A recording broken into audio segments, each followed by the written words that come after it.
I hadn't seen Emily in almost 8 years. We'd grown up together, been close, but life happens. You lose touch. She reached out randomly on Instagram when she saw my story about being in Texas for work. Said she lived just outside San Antonio, not far off my route home to Louisiana. It felt like fate. I figured, why not catch up? After all, I was already on the road, and seeing an old friend would break up the drive. Her place was tucked away off a quiet, winding country road, surrounded by thick trees that stretched over the gravel driveway like old arms reaching out. The house itself was dated. The wood siding had faded. The windows looked like they hadn't been replaced in decades, and the whole place had this eerie, forgotten charm, kind of like one of those cabins you see in old movies. When I stepped onto the porch, the boards creaked beneath me, and the faint smell of cedar and dust filled the air. Emily opened the door with a wide smile and hugged me like no time had passed at all. It was comforting. Familiar, even. Inside, the place looked just as old. The furniture was vintage, maybe even antique, and every step across the floor echoed with a low groan of the old wood.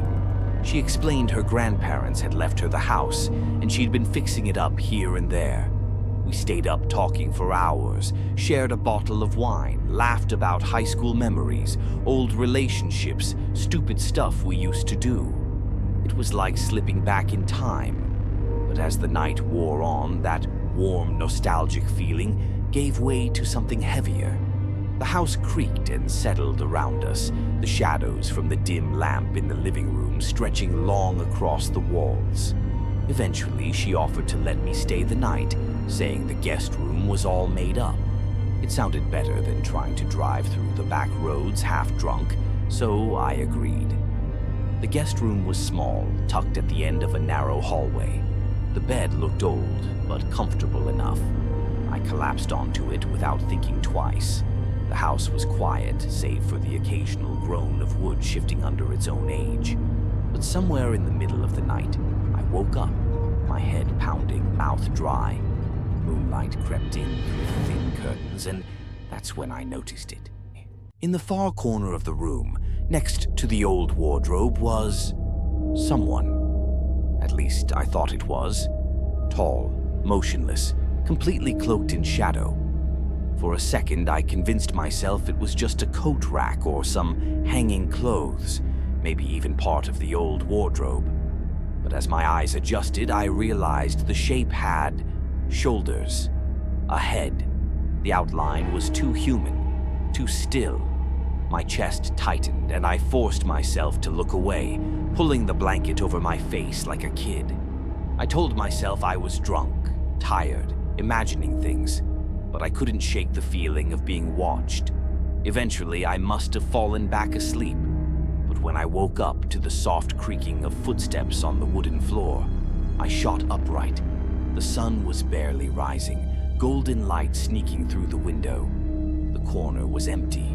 The wardrobe was closed. No shadow, no figure, nothing. I got out of bed, heart racing, searching the room. Everything was in place, just as it had been, except for the faint outline of dusty footprints across the hardwood, leading from the wardrobe to the door. When I asked Emily about it, she swore no one else was in the house. But I saw those prints, clear as day. I left not long after, trying to laugh it off, but deep down I knew someone, or something, was standing in that corner, watching me sleep.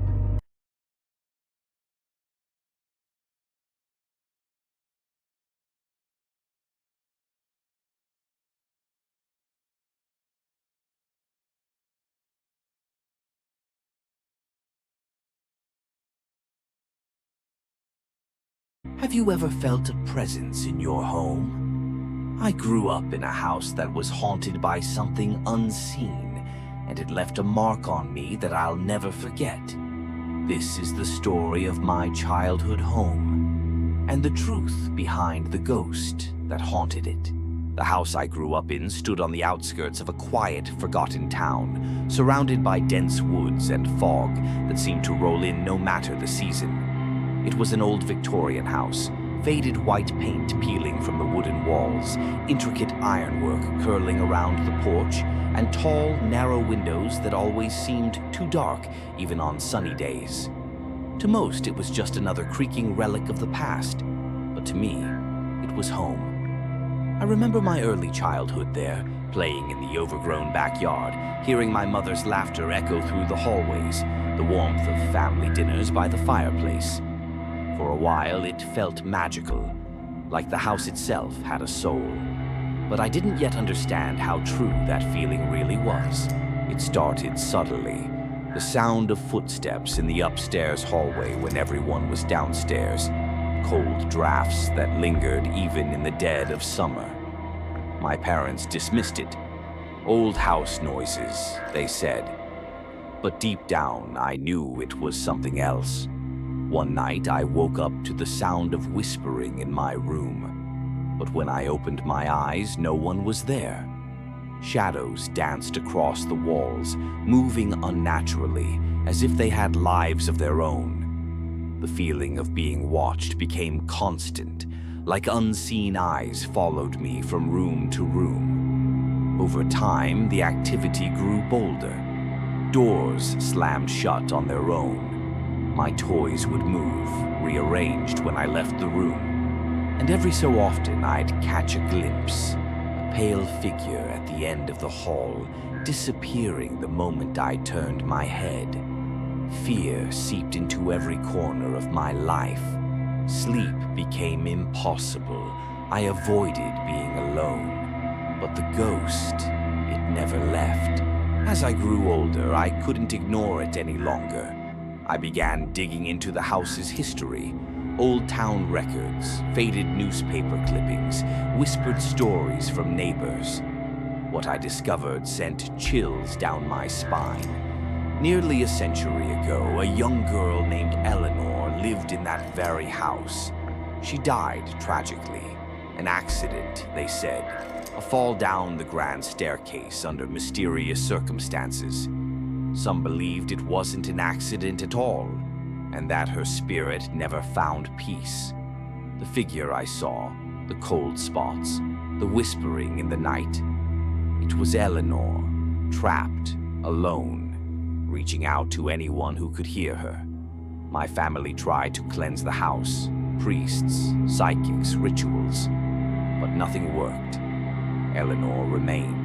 Eventually, the fear outweighed the memories, and we made the painful decision to leave the house behind. It wasn't easy, walking away from your childhood, your home, your history. But staying meant living under constant fear, never knowing when the next encounter would happen. Even now, years later, I carry the weight of that experience. I still wake up sometimes expecting to hear the whispers.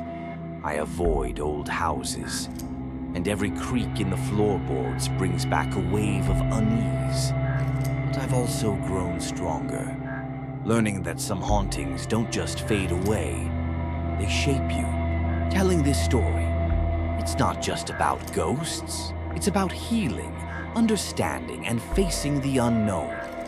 For years, I stayed silent, carrying this fear alone. But sharing it now, it brings a strange comfort. Maybe you felt it too, that chill down your spine, that sense that you're not alone. If you have your own story, I encourage you to share it.